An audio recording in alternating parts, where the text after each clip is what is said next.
வணக்கம். இன்றைய தினம் சிவப்பழனிசாமி சித்தரை பற்றி தெரிந்து கொள்ள இருக்கிறோம். இவர் நெரூர் சதாசிவ பிரம்மேந்திரர் பரம்பரையிலே வந்தவர். பிரம்மமோன நிர்வாண முத்துக்குமார சுவாமிகள் சிஷ்யர்.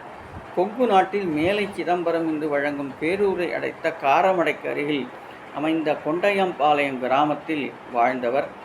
சுவாமிகளின் இயற்பெயர் பழனி என்பதாகும். முன்வினை பயனால் சுவாமிகள் வீட்டிலிருந்து புறப்பட்டு திருப்பதி சென்று ஆண்டவனை தரிசித்து காளஹஸ்தி வந்து அடைந்தார்கள். அப்போது காளஹஸ்தி யோக விநாயகர் குகைக்கோயிலில் ஸ்ரீ முத்துக்குமார சுவாமிகள் தவமியற்றி வந்தார்கள்.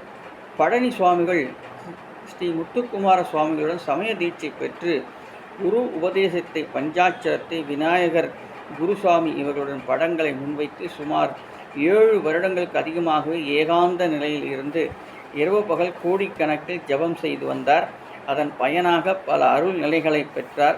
பின்னர் கால்நடையாகவே யாத்திரைகள் செய்து விருத்தாச்சலத்தை அடைந்து தாத்தா சுவாமி ஆலயத்தில் திருப்பணி செய்து வந்தார்கள். அப்போது பழனிசாமிகள் கனவில் சத்குருவாகிய ஸ்ரீ முத்துக்குமார சுவாமிகள் தோன்றி விருத்தாச்சலத்தில் உள்ள ஸ்ரீ குமாரதேவர் மடத்துக்கு சென்று பண்டார சன்னதிகளும் கேட்டால் சந்நியாசம் கொடுப்பார் என்று கூறினார்கள்.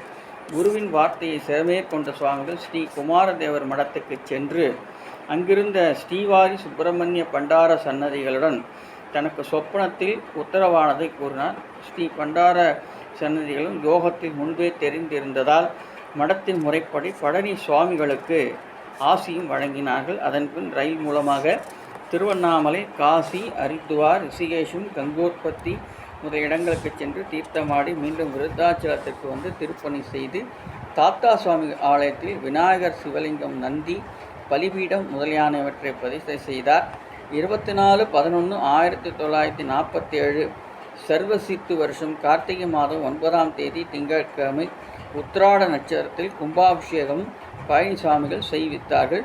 கும்பாபிஷேகம் முடிந்த பின் கும்பகோணம் பகுதியில் உள்ள திருக்கோயிலில் பூஜை வழிபாடு நடத்தினார்கள். நிர்வாண முத்துக்குமார சுவாமிகளுடன் நம்பிக்கை வைத்து பணிவிடை செய்து மனம், வாக்கு, காயம் இவைகளை தண்ணீர் வார்த்து அர்ப்பணம் செய்தார்.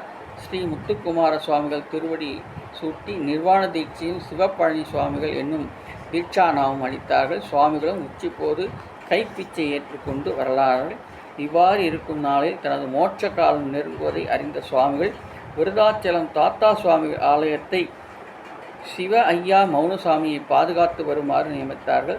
தாம் அடக்கமாக தாத்தா சுவாமிகள் சமாதி முன் நந்திக்கு கீழே குகை போல தோன்ற செய்தார். தாம் குகைக்குள் சமாதியாகும் நாளை அனைவருக்கும் முன்னதாக அறிவித்துவிட்டு 25/5/1954 செவ்வாய்க்கிழமை சதய நட்சத்திரத்தில் பரிபூர்ணம் அடைந்தார்கள்.